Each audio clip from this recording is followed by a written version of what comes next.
Saudari dan saudara yang terkasih di dalam Tuhan Yesus, marilah kita berdoa. Doa yang diajarkan oleh Tuhan Yesus sendiri. Dalam nama Bapa dan Putra dan Roh Kudus. Amin. Bapa kami yang ada di surga, dimuliakanlah namamu.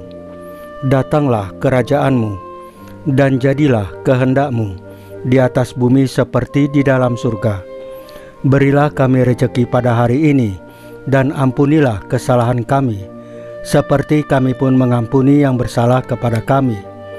Dan janganlah masukkan kami ke dalam pencobaan, tetapi bebaskanlah kami dari yang jahat.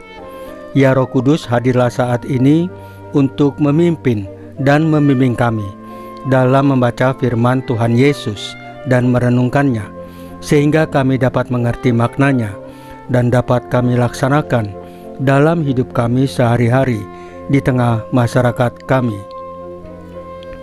Pembacaan Injil Matius bab 12 ayat 1 sampai dengan ayat 8. Anak manusia adalah Tuhan atas hari Sabat. Pada suatu hari Sabat, Yesus dan murid-muridnya berjalan di ladang gandum.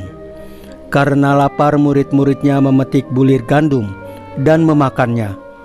Melihat itu, berkatalah orang-orang Farisi kepada Yesus, "Lihatlah, murid-muridmu berbuat sesuatu yang tidak diperbolehkan pada hari Sabat."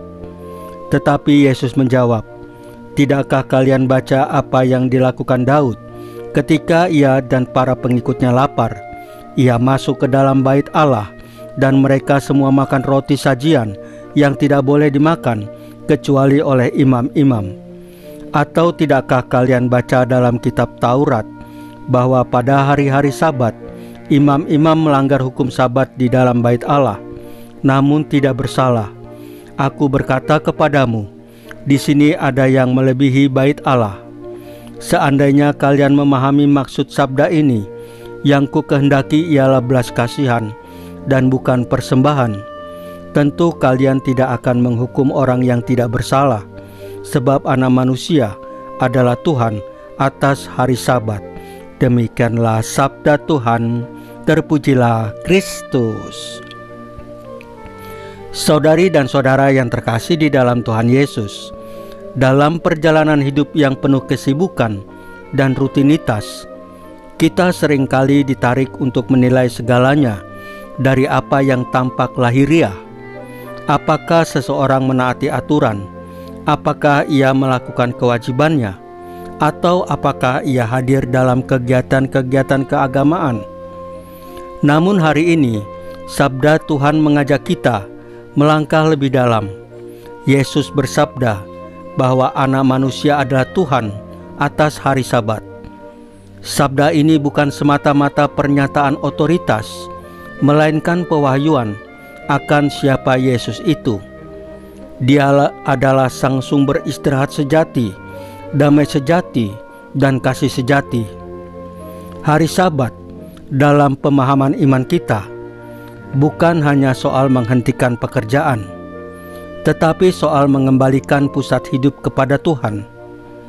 Maka ketika Yesus mengatakan bahwa Dialah Tuhan atas hari Sabat, Ia hendak mengajak kita bukan hanya mematuhi hari Sabat secara lahiriah, melainkan menghidupi maknanya secara batiniah, yakni mempercayakan hidup kepada Tuhan, memberi ruang bagi Dia untuk hadir dan memulihkan hidup kita.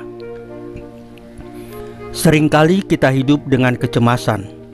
Kita khawatir apakah kita sudah cukup baik di mata sesama, cukup aktif dalam pelayanan, cukup patuh pada aturan.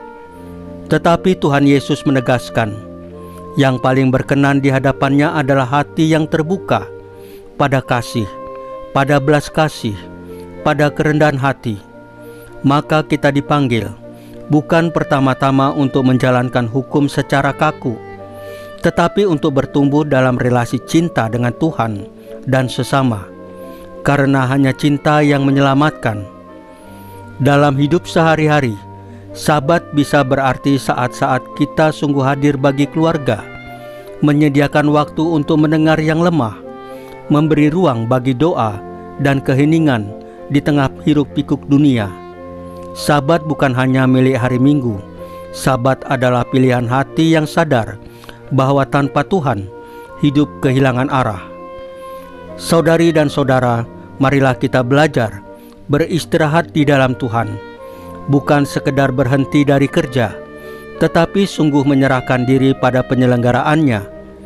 Marilah kita menjadikan setiap hari sebuah undangan untuk membiarkan Kristus menjadi Tuhan atas hidup kita. Bukan sekedar Tuhan atas hari Sabat, tetapi Tuhan atas setiap keputusan, setiap relasi, dan setiap karya yang kita jalani. Semoga hari ini kita dimampukan untuk mencintai lebih daripada sekedar mematuhi, sebab di sanalah Sabat sejati itu berdiam, bukan pada aturan, melainkan dalam perjumpaan dengan Sang Kasih itu sendiri, yaitu Yesus Kristus Tuhan kita. Saudari dan saudara yang terkasih di dalam Tuhan Yesus, marilah kita berdoa. Ya Tuhan Yesus, Engkaulah Tuhan atas hari Sabat, Tuhan atas hidup kami, langkah kami, dan seluruh nafas kami. Ajarilah kami untuk tidak terjebak dalam rutinitas, tetapi menemukan Engkau dalam setiap hal yang sederhana. Salam Maria, penuh rahmat, Tuhan sertamu. Terpujilah Engkau di antara wanita, dan terpujilah buah tubuhmu Yesus. Santa Maria Bunda Allah, doakanlah kami yang berdosa ini, sekarang dan waktu kami mati. Ya Tuhan Yesus, tambahkanlah iman kami hanya kepadamu saja, karena hanya Engkaulah Tuhan dan Juru Selamat kami satu-satunya, tidak ada yang lain. Dalam nama Bapa dan Putra dan Roh Kudus. Amin. Saudari dan saudara yang terkasih di dalam Tuhan Yesus, bacaan firman dan renungan hari ini sudah selesai. Tuhan Yesus memberkati kita semua.